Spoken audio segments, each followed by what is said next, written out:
Good morning, students. This is class 11th maths lecture 8th of chapter 1st sets, and today we will discuss the homework of lecture 7th and summary of this chapter. So miscellaneous questions. Question number 7th, is it true that for any sets A and B, power set of A union power set of B is equal to power set of A union B? Justify. So see, this is not true. So we will show this by an example. So let A be 1, 2, B be the set 2, 3. Power set of A will be this. Power set of B will be this. A union B will be 1, 2 and 3 because A union B includes all the elements of A and B. Now power set of A union B will be this set, right? If A union B is the set 1, 2, 3, then power set will include 1, 2, 3, then 1, 2, 2, 3, 1, 3, the complete set A union B and 5. Also we have calculated power set of A and power set of B. Take its union will be this. Now we can see that these two sets are not equal because in this set we don't have 1, 3. 1, 2, 3 is not there, right? So these two sets are not equal. Therefore, this statement is not true. Clear? Now, question 8, second part. Show for any sets A and B, A union B minus A is equal to A union B. We have to show this. These two sets will be equal to each other if this set is a subset of this set and this set is a subset of this set. So we will show this now. Let X belongs to this set.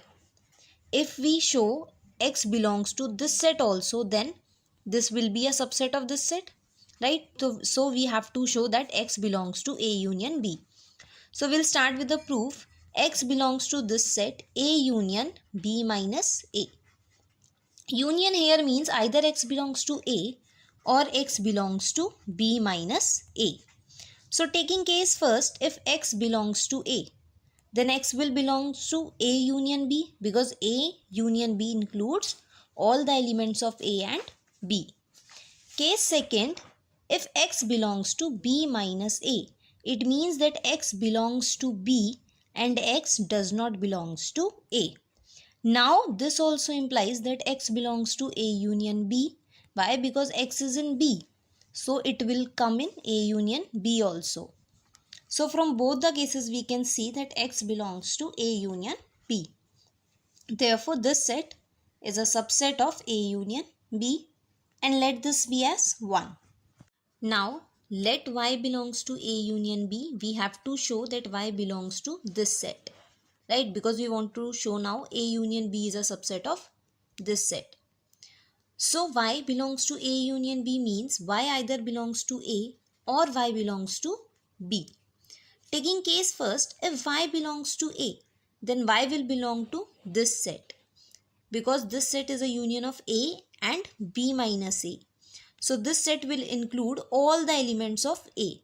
As Y belongs to A, so Y belongs to this set. The second case is when Y belongs to B. Here we have taken the case when Y belongs to A. So here it is that Y belongs to B but not with A. So Y belongs to B minus A. Y belongs to B minus A means Y belongs to this union. So from both the case we can say Y belongs to this set. Therefore now A union B is a subset of this set.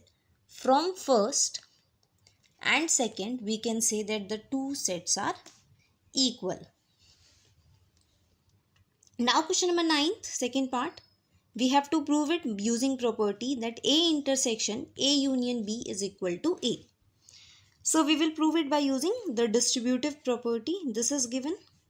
So it will be A intersection A union A intersection B. Now A intersection A is A. A intersection B is A intersection B. Union of these two sets. As you can see, this is our part A intersection B and this is complete set A. So union of these two sets will be A, because A intersection B is nothing but the subset of A.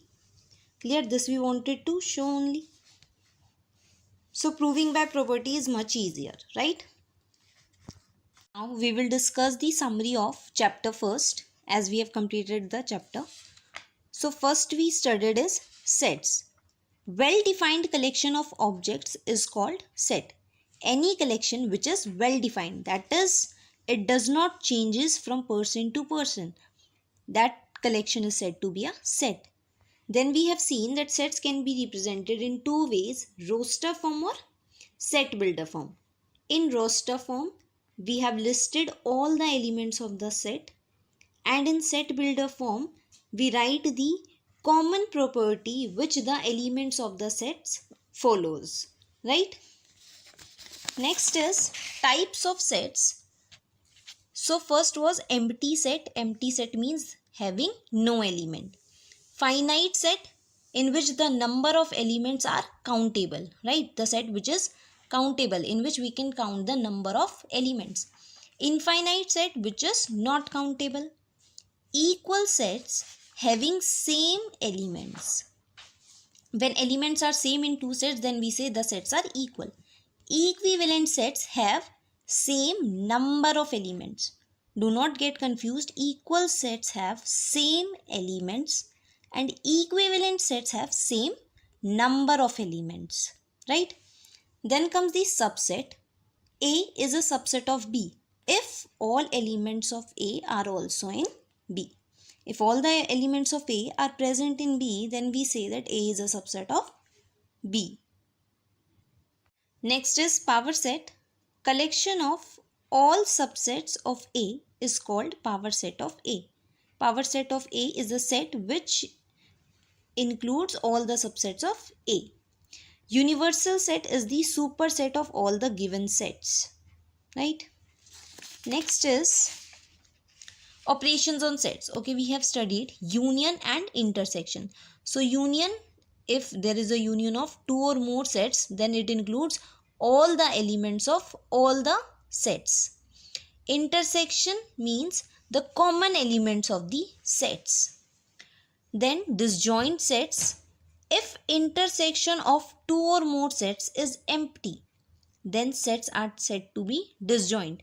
That is, A and B, two sets are said to be disjoint if A intersection B is phi, if there is no common element, right?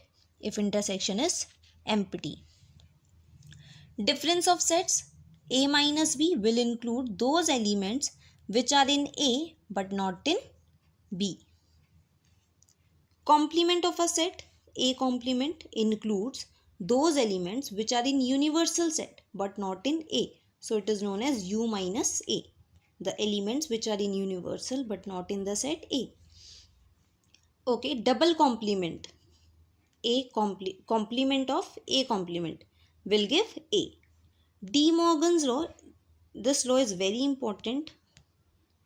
So you must learn these two formulas. A union B whole complement is A complement intersection B complement, and A intersection B whole complement is equal to A complement union B complement. Also, A intersection A complement is phi because they have nothing in common, and A union A complement is the complete universal set.